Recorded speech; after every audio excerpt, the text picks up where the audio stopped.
Coucou la team, bienvenue dans cette nouvelle vidéo. Aujourd'hui, on va répondre dans cette vidéo notre auditeur, que je abrégerai ici son nom, FB. Il m'a posé une question sur ma précédente vidéo en me disant qu'il voulait savoir qu'est-ce qui était être aligné d'une manière concrète. Merci, cher auditeur FB. J'espère que je vais pouvoir répondre à ta question concrètement et d'une manière précise aussi, car ce n'est pas évident d'aborder un sujet qui peut durer des heures et de le résumer dans une vidéo de 15 à 20 minutes. Mais on va faire de notre mieux. Donc, tu disais que tu aimerais savoir concrètement qu'est-ce qui est être aligné. Je voulais juste te montrer cet exemple. Tu vois cette bout de bois? Tu as vu comment il est tordu dans tous les sens? Tu sais que ça, ce n'est pas quelque chose qui est droit. Et j'aimerais aussi montrer ceci. Tu vois, c'est là comment il est droit. Tu sais qu'il y a une différence entre celle-là qui est droit et celle-ci qui est tordue dans tous les sens. Je pense que, je ne sais pas si tu arrives à voir, mais en tout cas, c'est mon souhait. Celle-là, il est tordu dans tous les sens parce qu'il n'est pas aligné. Donc, c'est pareil avec quelqu'un qui n'est pas aligné. En fait, quelqu'un qui n'est pas aligné ou qui n'est pas en résonance avec elle-même, si je pourrais te le résumer, c'est quelqu'un qui a tendance à dire quelque chose, mais agir autrement. Il pense quelque chose, mais il parle autre chose. Pour donner un exemple concret, mais on va revenir là-dessus. On va commencer par le commencement. La plupart d'entre nous, quand on se présente, on présente notre prénom et notre nom. Et on pense savoir qu'on se connaît profondément. Mais la plupart, ce n'est pas du tout le cas. Mais pour se connaître, je vais vraiment détailler qu'est-ce que j'appelle se connaître. Parce que j'ai tendance à dire souvent dans mes vidéos, apprendre à te connaître. Mais qu'est-ce que tu entends quand je dis apprendre à te connaître? Parce que pour se connaître, ce n'est pas juste de connaître son prénom et son nom de famille. Avant d'être ce prénom et ce nom de famille, tu étais déjà quelque chose. Prenez un exemple. Par exemple, moi, quand je me présente ici, je dis bonjour, je me présente, je suis Lyon affamé. Mais quand je dis Lyon affamé, moi, ce que j'entends, ce n'est pas tout simplement Lyon affamé. J'entends beaucoup de choses qui est beaucoup plus grand que Lyon affamé parce que je sais que le nom Lyon que je me nomme ici, avant d'être ça, j'étais déjà quelque chose. Par exemple, quand j'étais dans le ventre de ma mère, au départ, qu'est-ce que j'étais? J'étais un mystère. Que ce soit moi, que ce soit toi, que ce soit quelqu'un d'autre, peu importe l'être humain en elle-même, avant d'arriver au monde, on passe d'abord dans la ventre de notre mère. Et on commence par être quelque chose. C'est quoi cette quelque chose? On commence par être une liquide. Une liquide qui n'a aucune forme,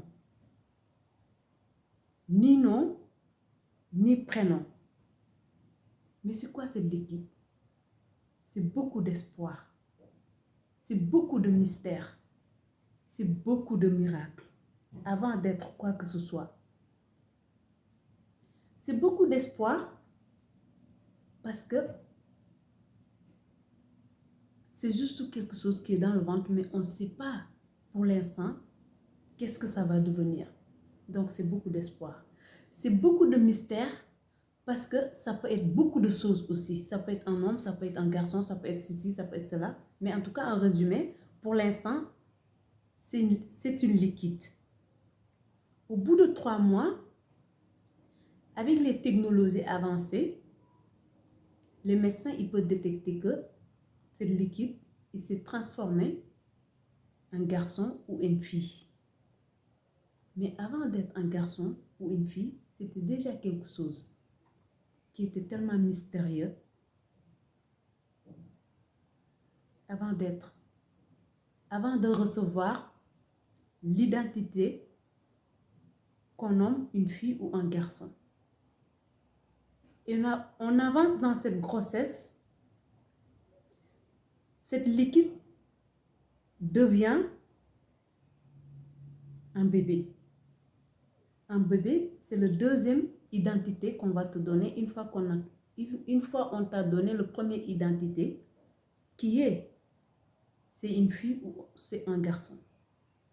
On appelle le bébé. Le bébé est né. Et une fois le bébé est né, on te donne un prénom, on te donne un nom que tu hérites avec ton père. Ça dépend des cultures, mais en tout cas, une fois que tu arrives au monde, ça soit une semaine après ta naissance, ou tout dépend de ta culture, mais en tout cas, une fois arrivé au monde, on te donne un nom, on te donne un prénom. Et tu réponds à ce nom et ce prénom. Mais avant de passer par tout ce trajet, tu étais déjà quelque chose. Et cette quelque chose-là, si tu arrives à se reconnecter avec ces choses-là que tu étais déjà avant que ta culture mette des couches sur toi, ton environnement mette des couches sur toi, ta propre famille, tes parents, ils mettent des couches sur toi. Ce que j'appelle les couches, c'est l'éducation qu'on met sur nous. Notre environnement, les gens qui croisent nos chemins, notre culture, notre pays, l'influence qu'il va mettre sur nous. En grandissant, tu oublies complètement ce que tu étais avant de recevoir toutes ces identités. Tu oublies complètement la mission qui t'a amené pour vivre cette expérience. Parce qu'il y a tellement d'embrouilles qui se sont mis sur toi que tu as oublié ce que tu étais déjà, le miracle que tu étais avant d'être une fille ou un garçon. Le mystère que tu étais avant d'être un bébé ou un enfant. L'être sans nom que tu étais déjà avant de recevoir l'éducation de tes parents, l'éducation de ta culture, l'environnement à laquelle tu es grandi. Mais pour découvrir ça, cet être que tu étais déjà, avant de passer par toutes ces étapes, moi, le conseil que je peux te donner ici, c'est que tu vas faire un retour sur soi. Le retour sur soi, c'est personne. Comme je dis toujours, tu peux apprendre sur l'expérience de l'autre pour voir comment tu vas prendre ton propre cheminement, mais il ne faut pas prendre l'expérience de l'autre comme argent comptant parce que c'est mon propre expérience. Donc, ça n'a rien à voir avec l'expérience de ton âme. Parce que mon âme a son expérience qu'elle aspire. Et ton âme aussi, elle a son expérience qu'elle aspire. Mais en tout cas, j'essaie de te donner des conseils qui peuvent t'aider à trouver ton propre cheminement. Moi, quand j'ai commencé ce travail sur moi, il y a 7 ans, j'ai pris un cahier et une stylo. J'ai identifié mes valeurs un par un. Encore une fois, il faut être patient avec toi. Il faut être patient parce qu'au départ, quand tu commences ça, à identifier tes valeurs, c'est un cheminement qui est un peu long. Pourquoi? Parce que c'est là où tu vois que ton culture, il avait beaucoup d'influence sur toi. C'est là où tu vois que ton éducation, il avait beaucoup d'emprise sur toi. Mais il y a les désirs de ton âme et ce qu'il aspire. C'est là où tu vas voir qu'est-ce qui est tes propres désirs et qu'est-ce qui est les désirs qu'on t'a inculqués. Moi, quand je l'ai commencé, j'ai commencé par identifier mes valeurs. Valeur numéro 1, valeur numéro 2, valeur numéro 3, jusqu'à ainsi de suite, extra, extra. Mais juste pour te donner une ordre d'idée, quand j'ai commencé, ma première valeur, c'était mon rapport avec Dieu.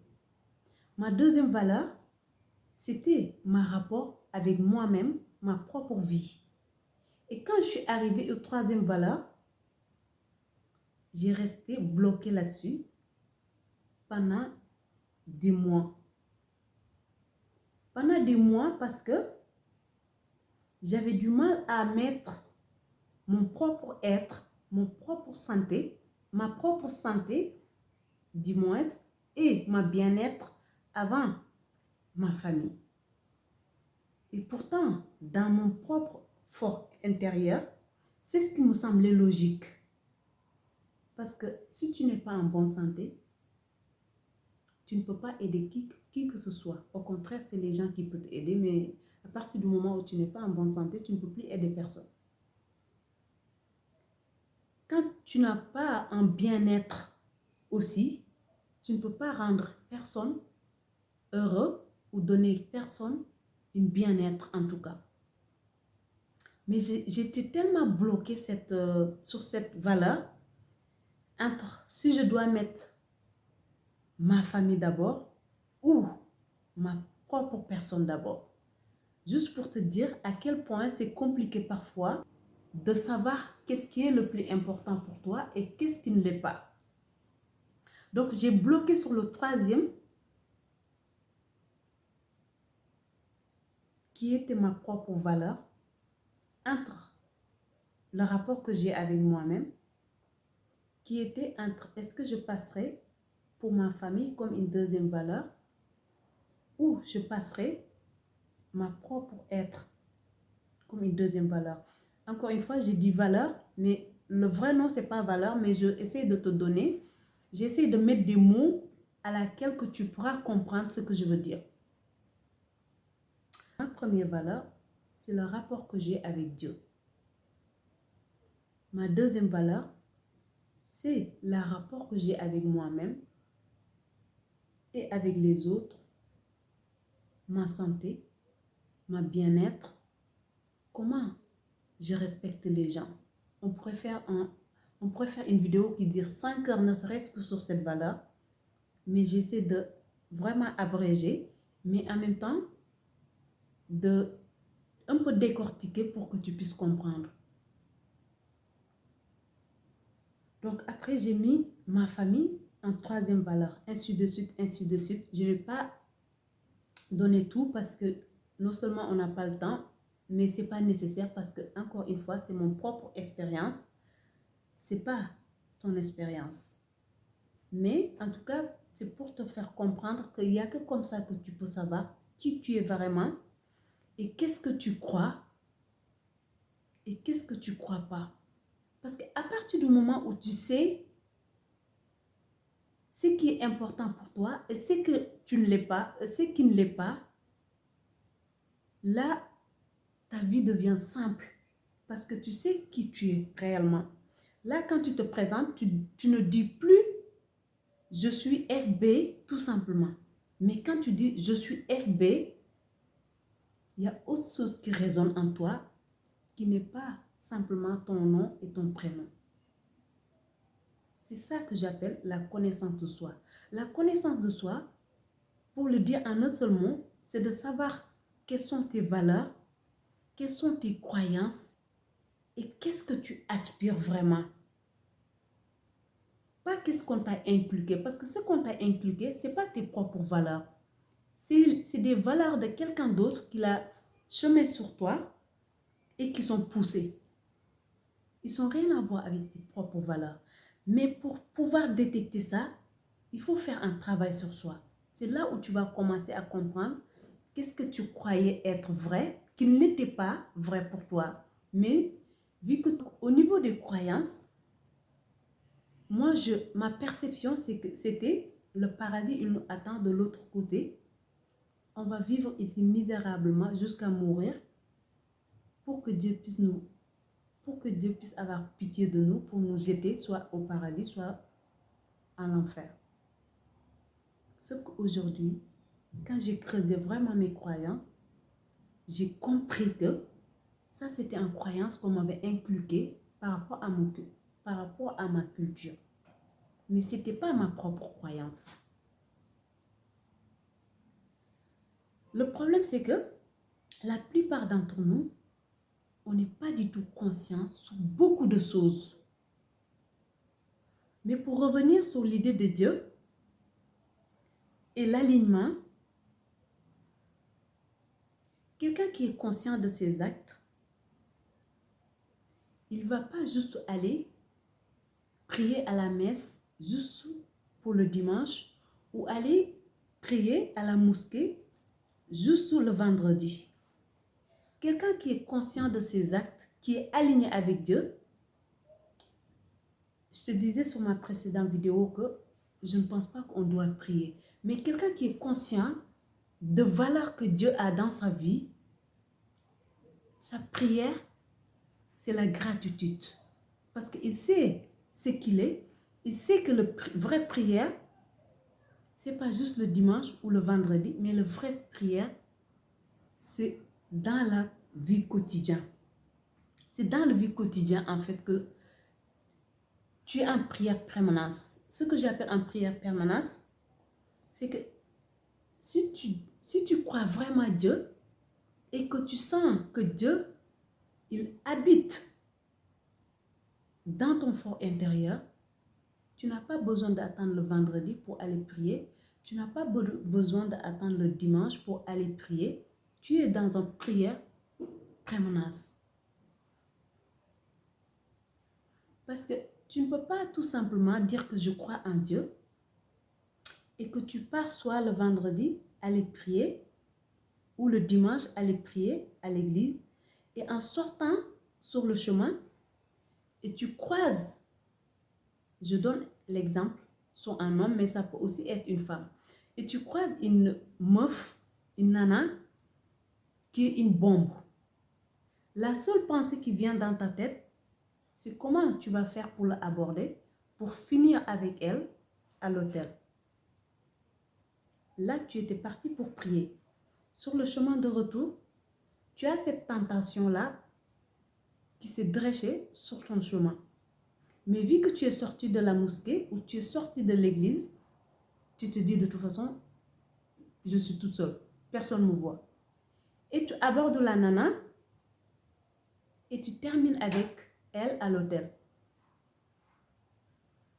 Là, tu viens de sortir de prière et sur le chemin, il y a cette tentation-là qui t'est arrivée. Au lieu de lutter avec tes émotions et lutter avec ton propre démon qui est en train de te tirer vers le bas, tu préfères céder à la tentation pour terminer avec la fille à l'hôtel. Alors que pendant ce temps-là, ta femme, il est en train de t'attendre à la maison, en train de se tirer dans tous les sens pour te faire plaisir, pour te faire un bon repas, pour quand tu arrives à la maison, tu le trouves prête. Et toi, avec ta manque de maîtrise de soi, tu as cédé à cette tentation et tu es fini avec la fille à l'hôtel. En sortant de l'hôtel, à peine tu sors de l'hôtel, tu commences à regretter pourquoi tu as fait ça. Parce que c'est un plaisir qui dure maximum 5 minutes.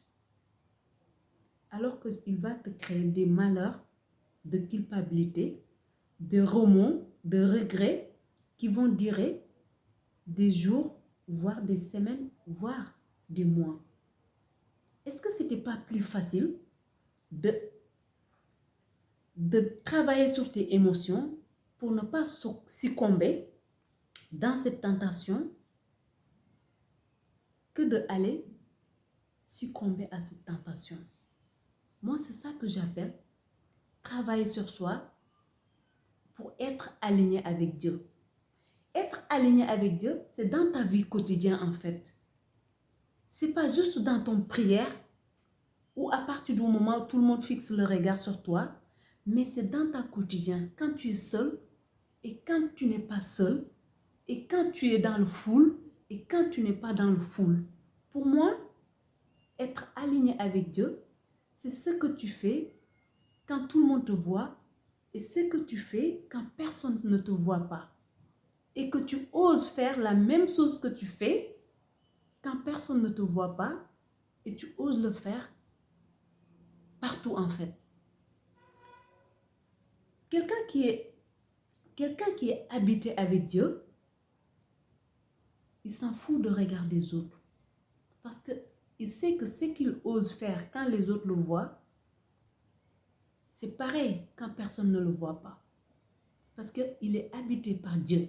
Donc sa prière, c'est une prière quotidienne en fait. C'est pas juste que je pars à la mosquée, je sors à la mosquée, hop, on va essayer de bâcler Dieu pour le mettre de côté jusqu'au retour de prière en fait. C'est la vie quotidienne. Je dis la vie quotidienne, mais tu vois comment tu ne peux pas te débarrasser de ta respiration. Quelqu'un qui est habité par Dieu, il est pareil. Il sait que Dieu, il est avec lui partout où il y a sa présence. Donc, il est sur un prière quotidien. Non seulement, c'est pas, je dis un prière, mais c'est même pas un prière en fait, c'est une façon d'être. Il est sur une façon d'être qui est quotidien en fait. Quelqu'un qui est habité par Dieu, il travaille sur lui, sur chaque minute qu'il traverse sa respiration, sur chaque seconde qui passe dans sa vie en fait. Parce que quand tu es habité avec Dieu, tu ne peux pas faire les choses tout simplement parce que les gens, ils te voient, donc tu dois faire les choses correctement et bien. Tu fais les choses par rapport vis-à-vis à toi-même. Tu ne fais pas les choses par rapport au regard des autres. Je ne sais pas si tu comprends ce que je veux dire, mais en tout cas, si je pourrais résumer le sujet ici pour répondre à ta question, c'est que si tu veux être aligné avec Dieu, tu laisses les autres en dehors de ta vie, mais tu respectes plus le rapport que tu as avec Dieu. Tout ce que tu ne peux pas faire devant les gens, quand tu es toute seule, tu dois être plus encore attention de ne pas le faire parce que tu ne le fais pas pour les autres, mais tu le fais vis-à-vis la relation que tu as avec Dieu. La proximité que tu as avec Dieu qui va faire que tu n'oseras pas faire des choses que tu aurais à avoir honte que les gens te voient le faire. Je ne sais pas si mon raisonnement est clair pour toi, mais en tout cas, sache que ici, mon souhait, c'est de faire le mieux possible que je peux pour mettre des mots, ce que j'essaie de te dire pour que tu puisses comprendre ce que je veux dire. C'est ça que je veux. C'est ça que j'appelle être aligné. Quand tu es aligné avec Dieu, tu ne fais plus les choses pour plaire aux gens. Tu ne dis plus les choses juste pour être quelqu'un aux yeux des gens. Tu fais les choses parce que tu es conscient de ce que tu fais, parce que tu es conscient de ce que tu dis, parce que tu es conscient de ce que tu penses. Et tu veux trouver en harmonie sur ce que tu penses, trouver en harmonie sur ce que tu dis et trouver en harmonie sur tes actes.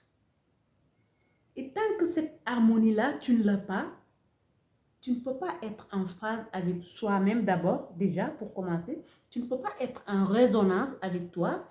Et tant que tu n'as pas cette résonance-là, tu ne peux pas être aligné avec Dieu, ni avec ton âme.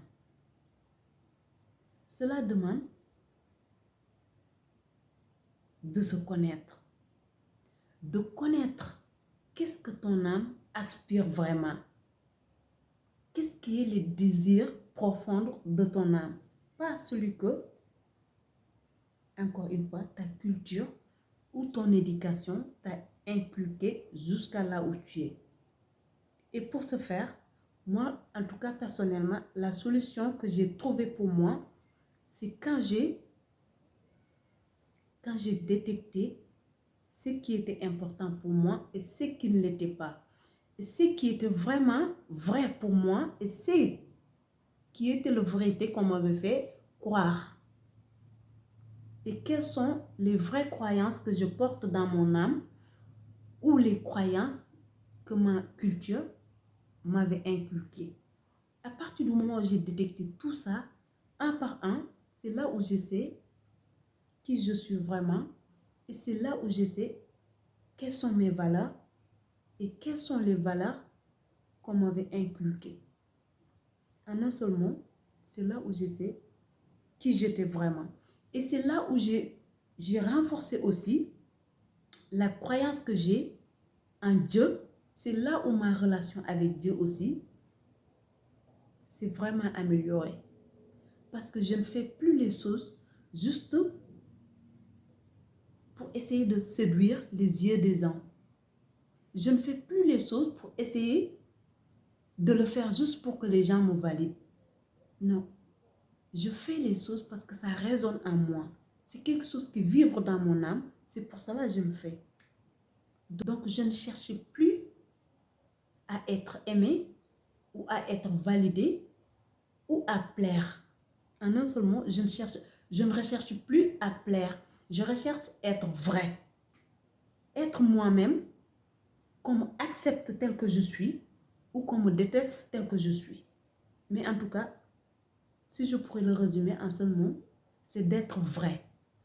J'espère très sincèrement, FB, que j'ai répondu à ta question, car c'est mon souhait. Mon souhait, c'est de ne serait-ce qu'aider une seule personne ou une seule personne à trouver sa voie et surtout trouver ce qui dort en elle-même.